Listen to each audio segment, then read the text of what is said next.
Parte 1. La edad patriarcal desde la creación hasta Moisés.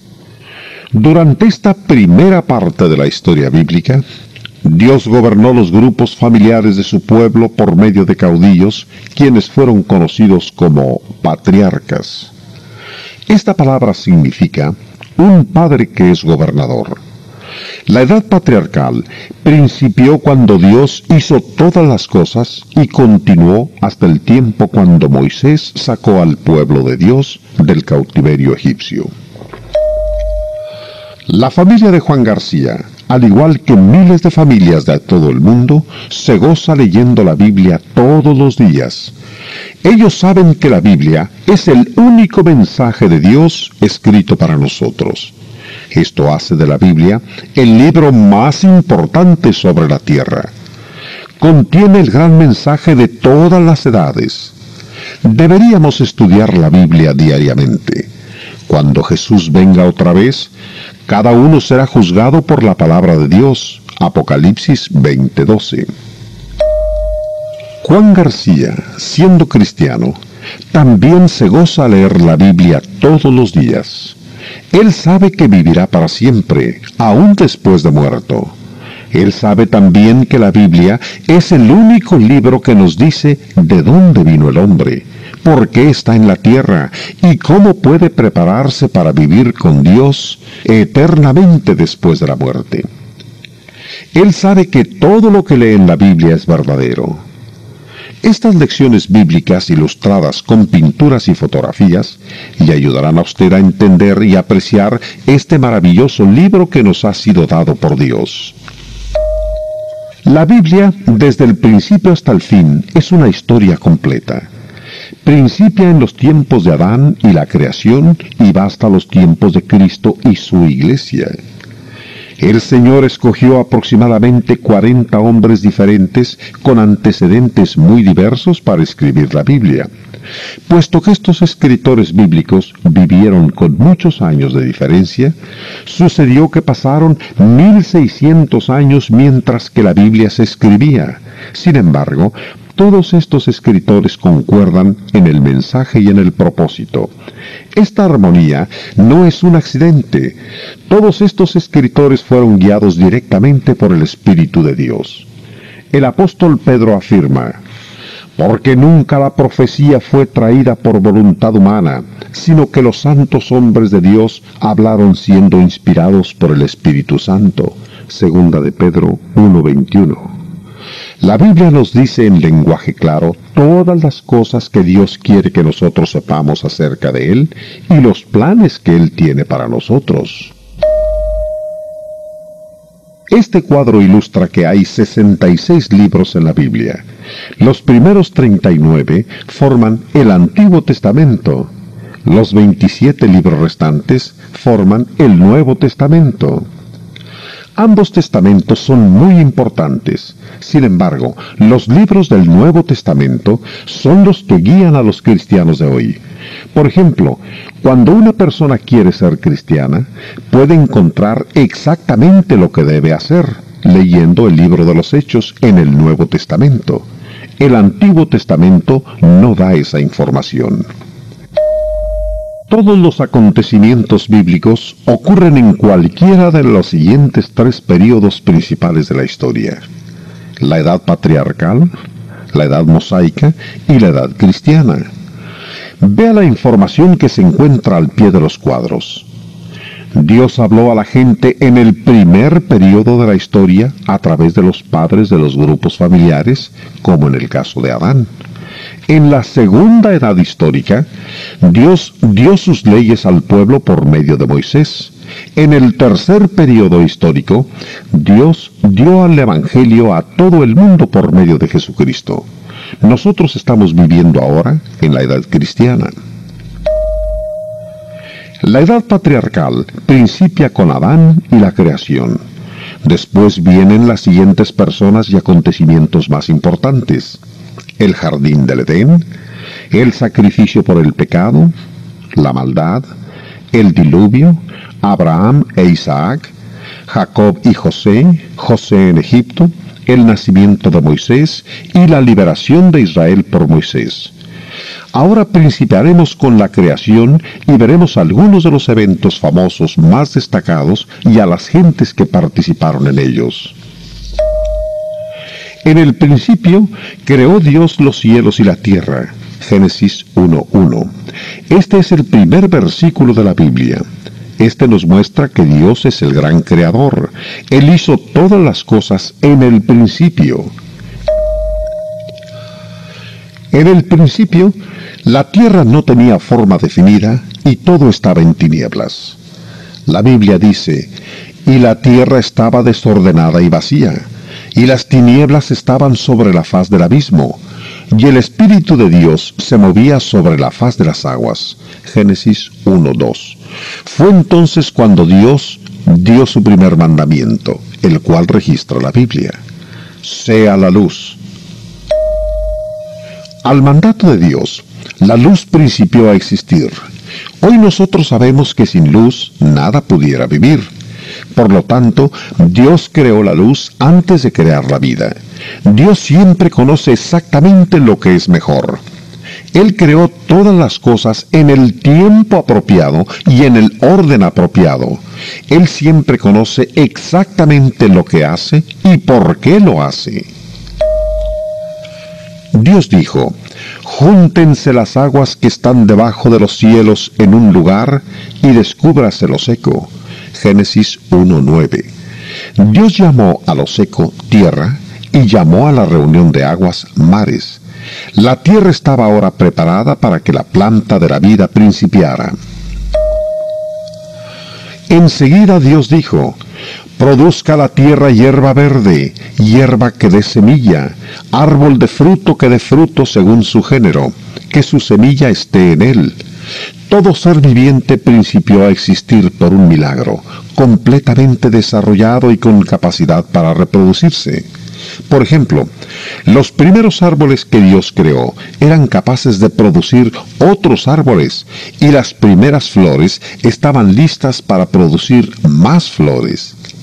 Dios creó todas estas primeras cosas por un milagro, y estas cosas continúan reproduciéndose conforme a las leyes naturales que Dios estableció. La Biblia dice, e hizo Dios las dos grandes lumbreras, la lumbrera mayor para que señorease en el día, y la lumbrera menor para que señorease en la noche. Hizo también las estrellas. Génesis 1:16. Este versículo muestra que el sol, la luna y las estrellas fueron hechas por Dios. Ellas declaran su gloria porque son obra de sus manos. Salmos 19:9. Muchas constelaciones aparte de la nuestra están entre todas las estrellas las cuales Dios creó. Cuando nosotros estudiamos las estrellas, vemos agrupamientos y orden. Varias de estas constelaciones de estrellas se mencionan en la Biblia. Por ejemplo, Job menciona al Orión y las Pléyadas. Job 38:31. Los peces, otras criaturas marinas y las aves ocuparon el siguiente lugar en la creación. La Biblia dice, y creó Dios los grandes monstruos marinos, y todo ser viviente que se mueve, que las aguas produjeron según su género, y toda ave alada según su especie. Y vio Dios que era bueno. Génesis 1:21. Los animales terrestres fueron creados a continuación. Dios ordenó, produzca la tierra seres vivientes según su género, bestias y serpientes y animales de la tierra según su especie. Y fue así. Génesis 1:24. Entonces dijo Dios, hagamos al hombre a nuestra imagen, conforme a nuestra semejanza. Cuando Dios el Padre dijo, hagamos al hombre, Él estaba hablando con las otras dos personas de la deidad, con el Hijo y con el Espíritu Santo. Dios Hijo y el Espíritu Santo siempre han sido y siempre serán, ellos son eternos. Vemos que Dios hizo al hombre conforme a su propia imagen. Puesto que Dios es espíritu, el hombre también es un ser espiritual. El hombre vive ahora en un cuerpo de carne y sangre, pero su cuerpo es solamente temporal. Después que este cuerpo muera, el hombre, hecho a la imagen de Dios, continuará viviendo para siempre.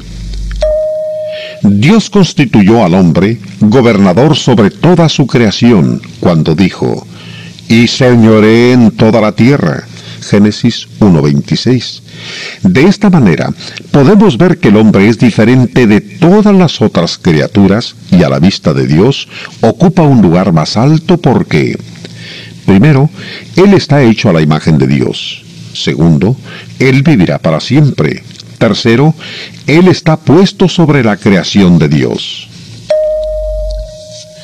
En el principio, el único ser humano era Adán. Entonces Dios dijo, «No es bueno que el hombre esté solo, le haré ayuda idónea para él».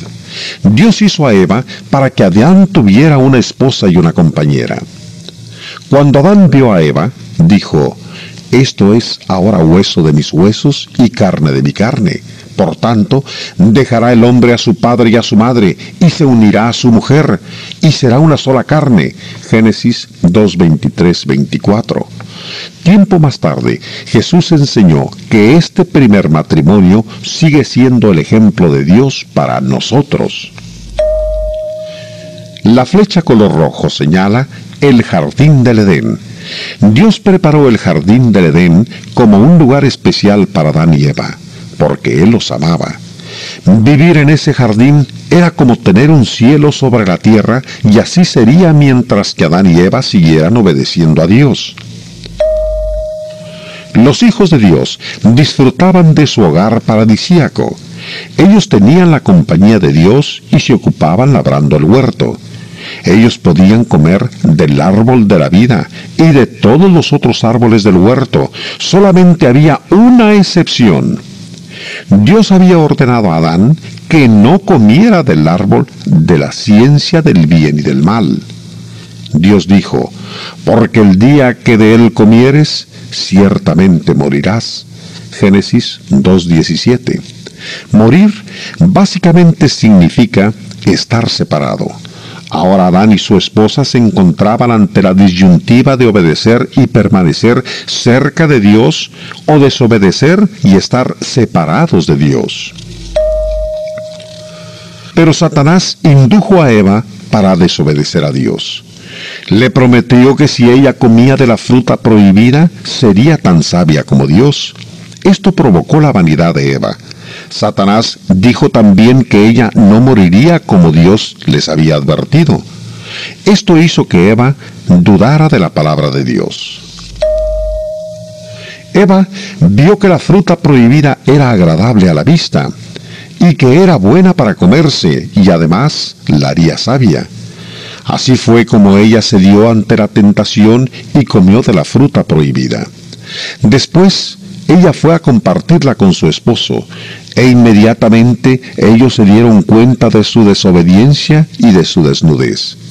Ellos trataron de esconderse de Dios. Ellos supieron que habían pecado. En la Biblia, la palabra pecado significa desobedecer la voluntad de Dios. A causa de su pecado, Adán y Eva perdieron su hermoso hogar, su íntima amistad con Dios y el derecho de comer la fruta del árbol de la vida. Recordamos que Dios los advirtió de la muerte, una palabra que significa separación. La separación de Dios significa muerte espiritual y pérdida eterna de sus almas. La separación del árbol de la vida dio principio al proceso de la muerte física de sus cuerpos, pero el amoroso Padre Celestial no dejó a sus pecadores hijos sin esperanza.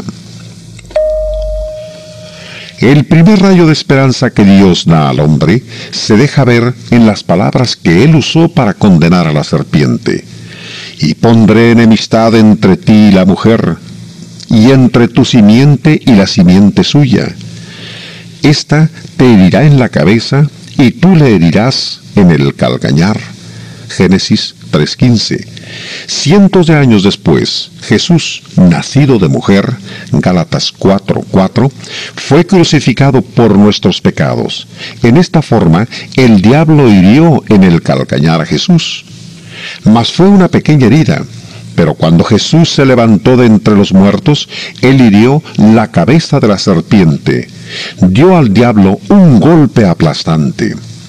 Puesto que Jesús ha muerto en la cruz por nuestros pecados, el hombre puede ahora ser libre de la muerte espiritual. Siendo que Jesús ha sido levantado de entre los muertos, el hombre será libre de los efectos de la muerte física cuando Jesús venga otra vez y lo levante de entre los muertos. La resurrección de Jesús es la prueba de que también nosotros seremos levantados de entre los muertos. Ahora, el sacrificio por el pecado era necesario. Adán y Eva habían pecado cuando desobedecieron a su padre. No había manera por la que ellos mismos se libraran de su culpa. Pero Dios mostró su amor por el hombre, permitiendo que sacrificaran animales para cubrir la culpa del pecado durante los años del Antiguo Testamento. Dios sabía que conforme a su plan, Jesús, el sacrificio perfecto, un día sería ofrecido para pagar el precio total de nuestros pecados. Dios había ordenado al hombre: multiplicaos, llenad la tierra. Adán y Eva, siguiendo el mandato de Dios, tuvieron muchos hijos. 2 de ellos fueron Caín y Abel. Caín creció y se convirtió en agricultor, y Abel fue pastor. Pasando el tiempo, Caín y Abel ofrecieron sacrificios a Dios. Por fe, Abel ofreció un cordero de acuerdo a la voluntad de Dios y fue bendecido. Pero Caín no caminó por fe. Ofreció de lo que la tierra le había producido y fue rechazado por Dios. Caín no se arrepintió de su pecado.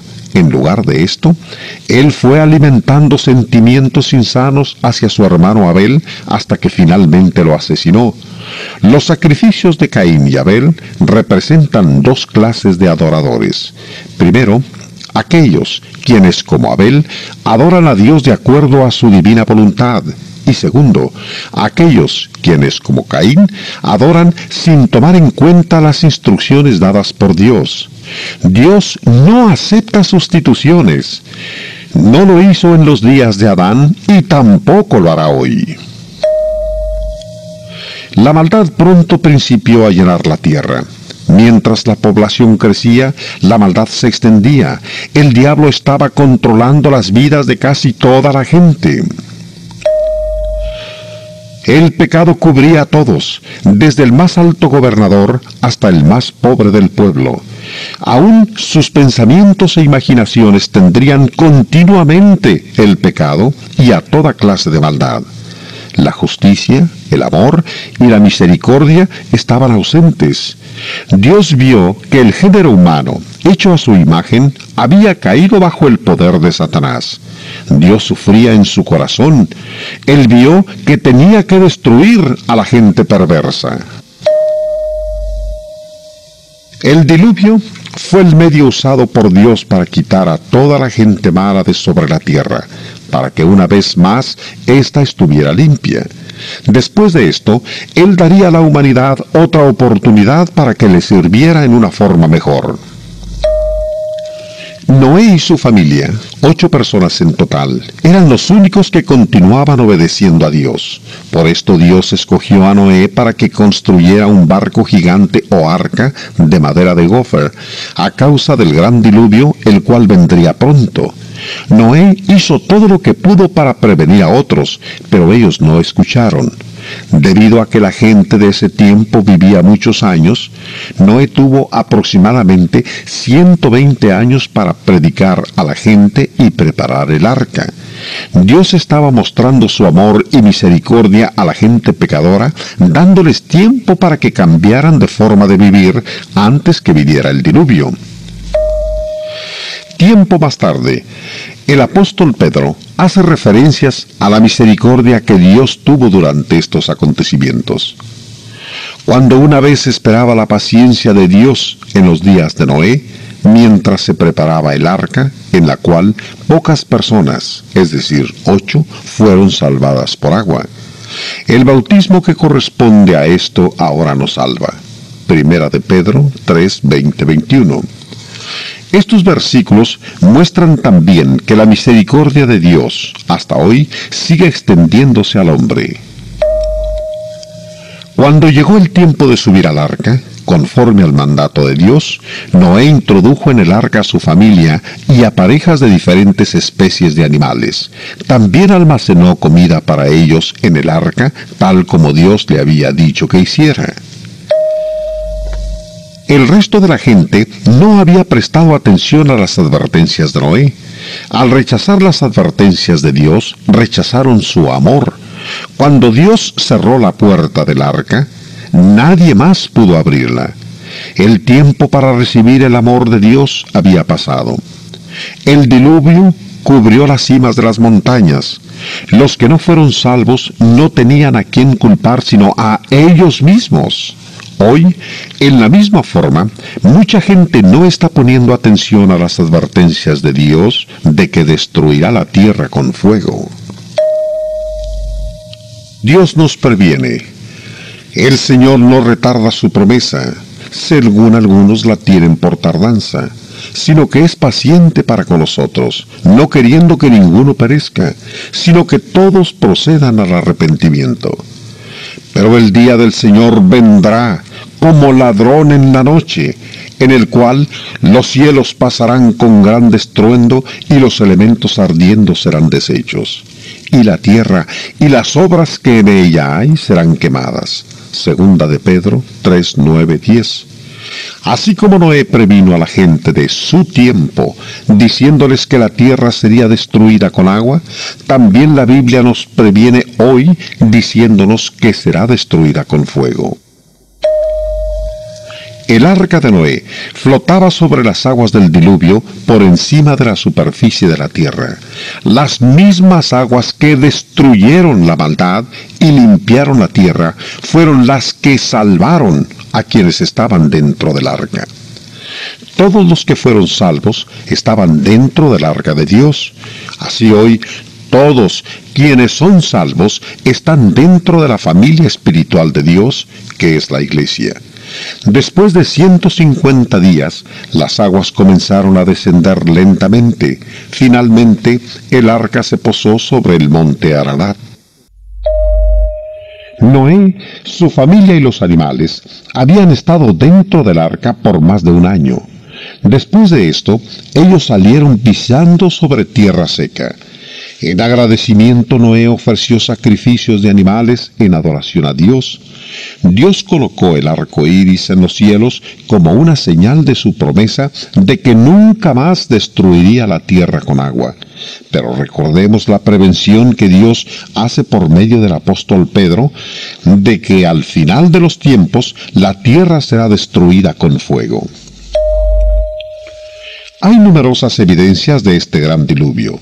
Los arqueólogos han encontrado en 2 lugares diferentes un estrato de barro de 2,5 metros de espesor que se fue sedimentando en agua limpia, y bajo él los restos de una civilización. En otros lugares han sido encontrados fósiles de peces y conchas marinas en las cimas de las montañas. En los anales históricos antiguos y en las leyendas de pueblos de diferentes partes del mundo se habla de un gran diluvio. Toda esta información apoya el hecho de que el registro bíblico de un gran diluvio es verdadero y preciso.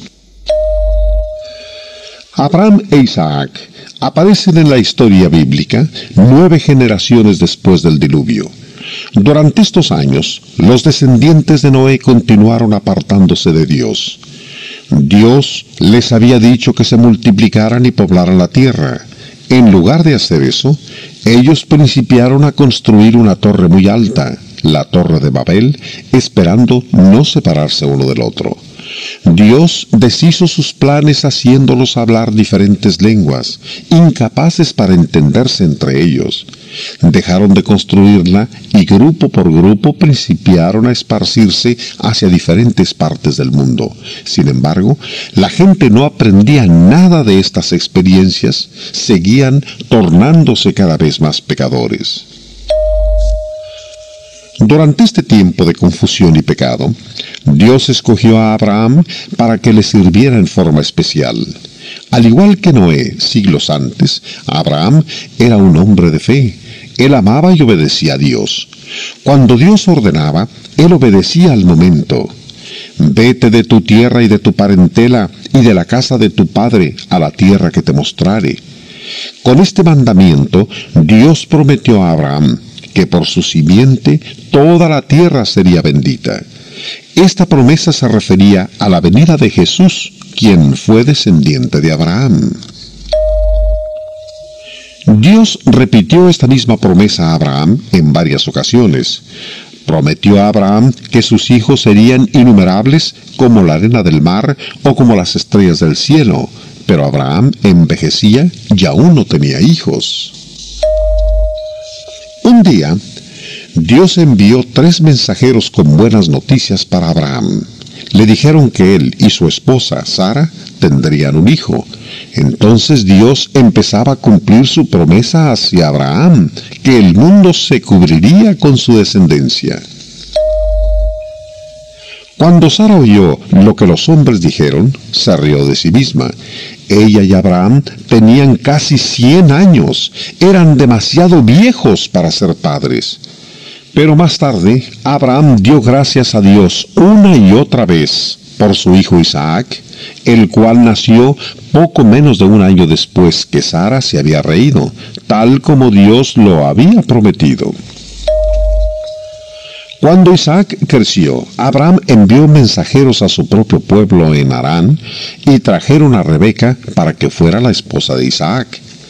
Al igual que Sara, la madre de Isaac, Rebeca, por muchos años no tuvo hijos. Pero cuando Isaac oró a Dios pidiendo un hijo, Dios los bendijo a ellos con el nacimiento de hijos gemelos. Ellos nombraron Jacob a uno y Esaú al otro. A medida que se desarrolla la historia bíblica, se habla de Jacob más que de Esaú. Jacob y su hijo, José, son las siguientes 2 personas más famosas de la Biblia. Jacob, el hijo de Isaac, fue el padre de 12 hijos. Entre estos 12 estaba José, uno de los hombres de la Biblia mejor conocidos. José era el hijo favorito de Jacob. Raquel, la esposa amada de Jacob, dio a luz a José cuando ya Jacob era viejo. Como símbolo de su amor, Jacob dio a José una elegante túnica de muchos colores. Los hermanos mayores de José sintieron envidia por el favoritismo de su padre. José tuvo muchos problemas durante su vida, pero pudo sobrellevarlos a causa de su profunda fe en el Padre Celestial. Cuando José todavía era un niño, soñó que los atados de trigo y las estrellas se inclinaban ante él. Esto significaba que algún día sus hermanos y sus padres se postrarían ante su presencia. Estos sueños aumentaron los celos de sus hermanos, pero Dios estaba hablando a José a través de estos sueños. Tiempo más tarde, todos ellos se convirtieron en realidad. Cuando José tenía aproximadamente 17 años, su padre, Jacob, lo envió a buscar a sus hermanos, quienes estaban apacentando las ovejas en un lugar que estaba más o menos a 80 kilómetros.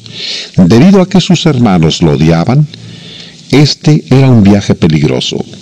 Cuando José salió de su casa ese día, él no tenía idea de que no vería a su padre otra vez en 22 años. José estuvo en Egipto durante el resto de su vida, después que sus hermanos lo vendieron como esclavo.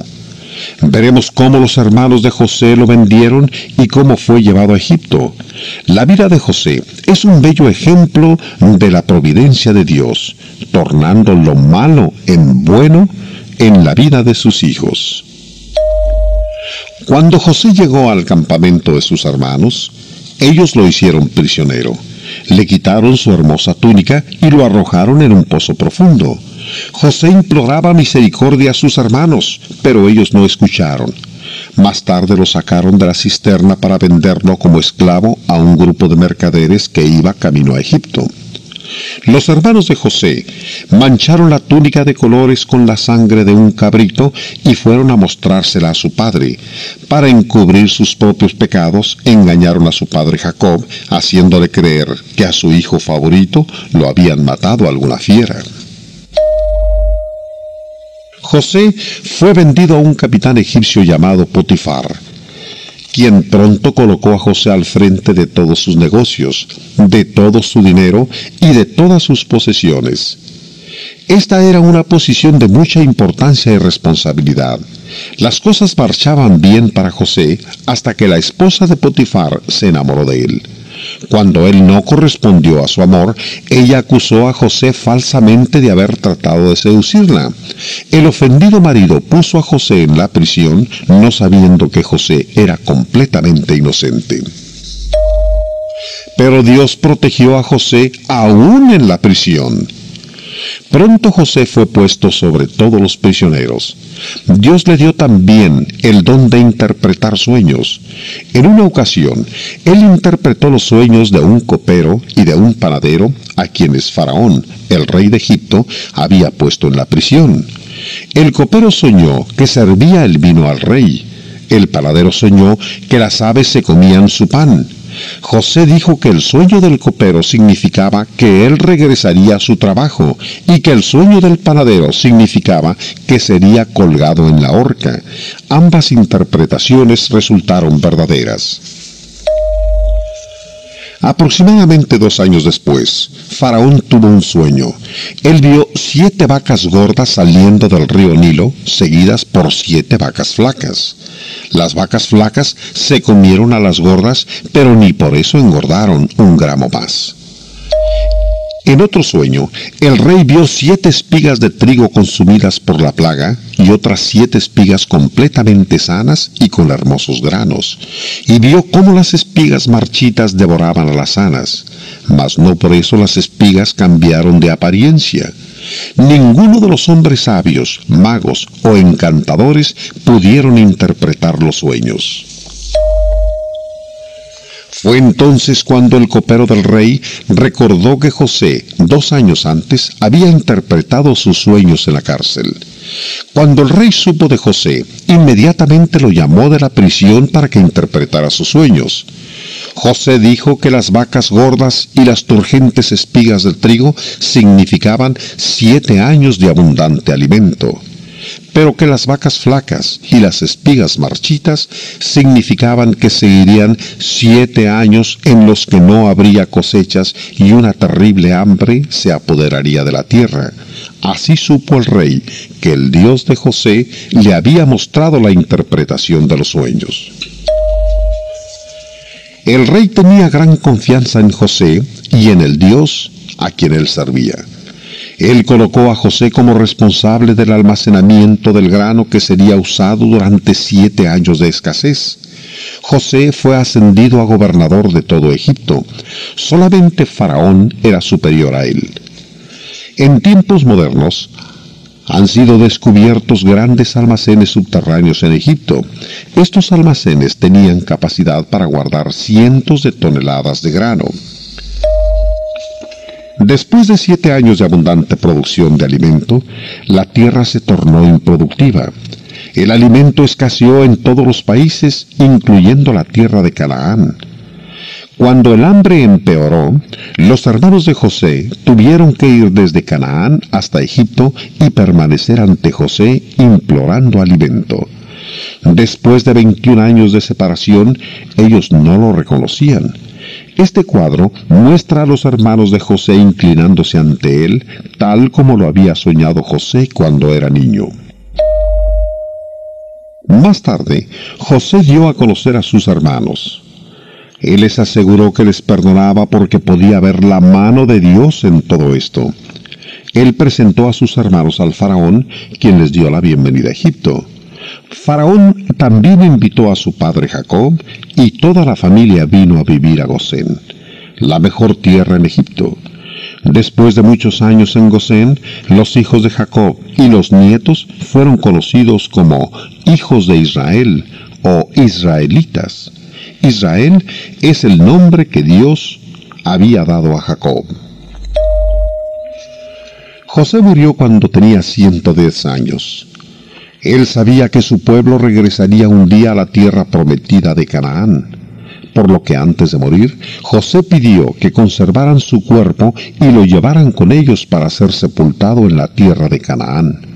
Muchos años después, Moisés y Josué cumplieron el deseo de José.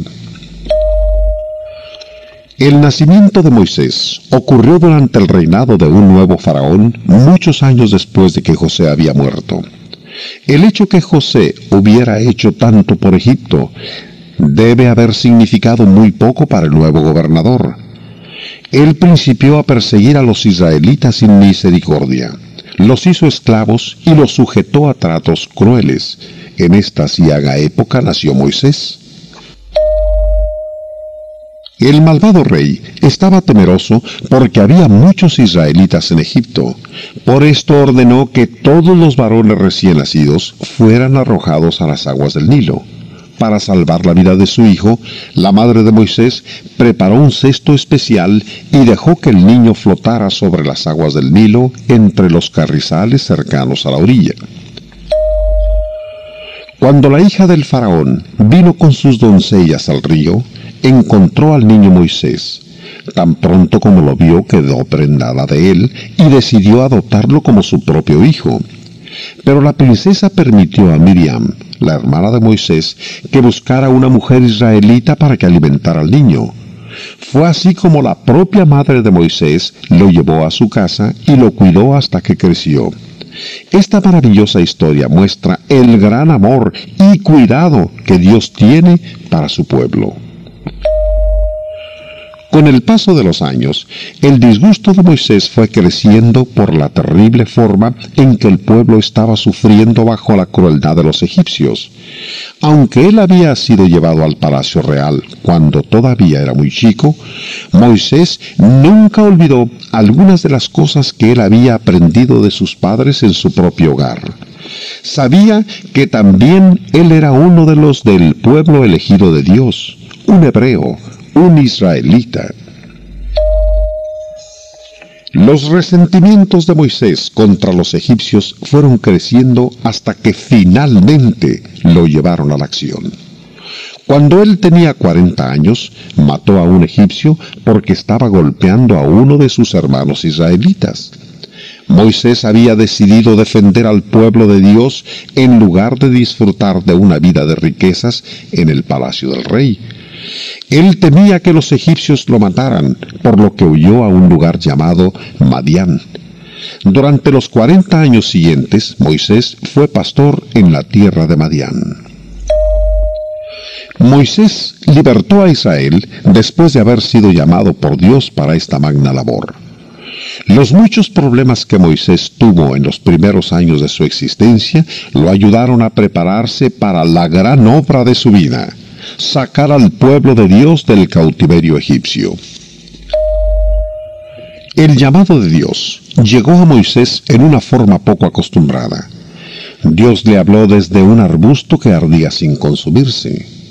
Moisés, Moisés, quita tu calzado de tus pies, porque el lugar en que tú estás, tierra santa es.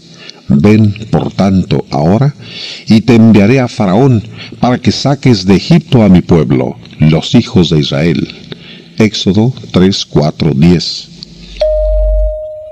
Cuando Moisés regresó a Egipto, fue bien recibido por los israelitas, quienes seguían siendo esclavos de los egipcios.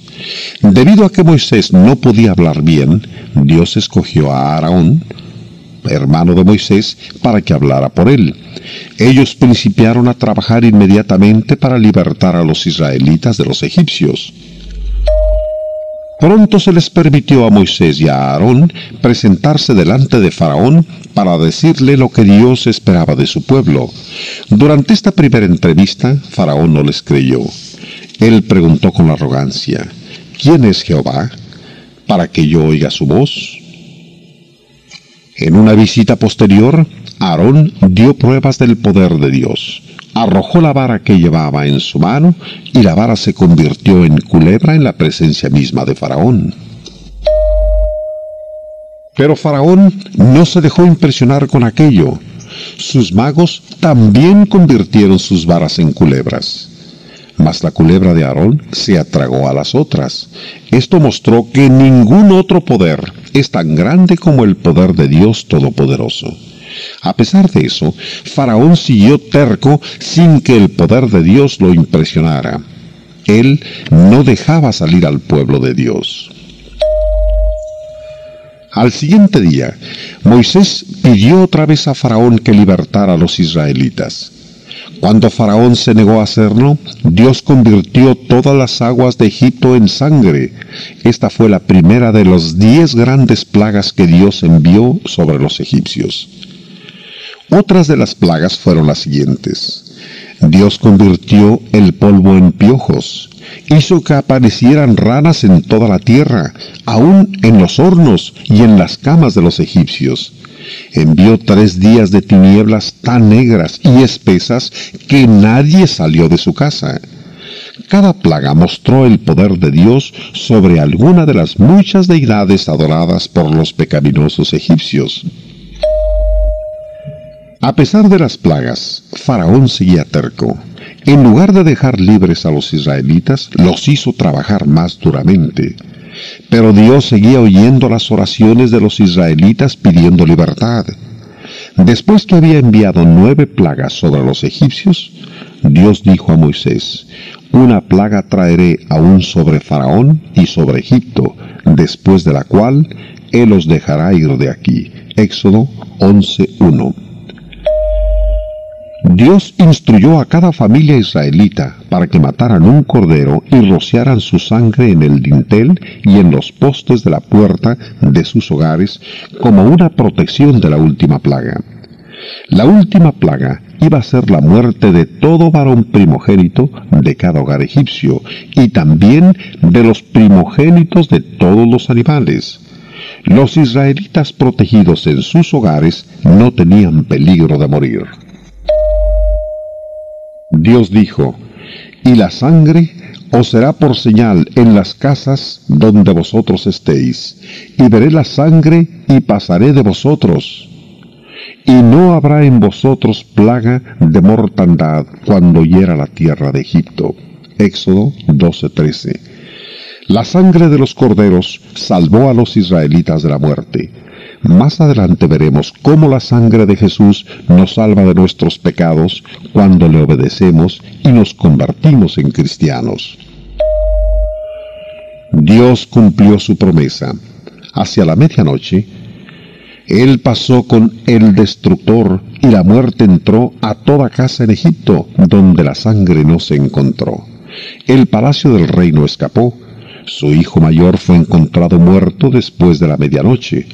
En medio de terrible dolor y temor, Faraón ordenó que los israelitas salieran de Egipto inmediatamente.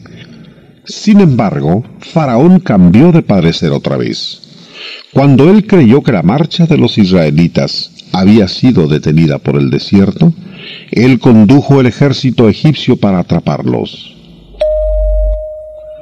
Hemos estudiado la historia de la edad patriarcal, el jardín del Edén, el sacrificio por el pecado, la maldad, el diluvio, Abraham e Isaac, Jacob y José, José en Egipto, el nacimiento de Moisés y la liberación israelita por Moisés. Nuestro próximo estudio versará sobre el período mosaico de historia bíblica. En la parte postrera del período mosaico estudiaremos la maravillosa historia del nacimiento, vida y muerte de Jesucristo, el Hijo de Dios. Esta lección termina con la partida de los israelitas en Egipto. Por primera vez, después de cientos de años de esclavitud, los israelitas tenían la experiencia de la libertad. Pronto aprendieron que otros problemas los esperaban y que siempre iban a necesitar del cuidado y la protección de Dios.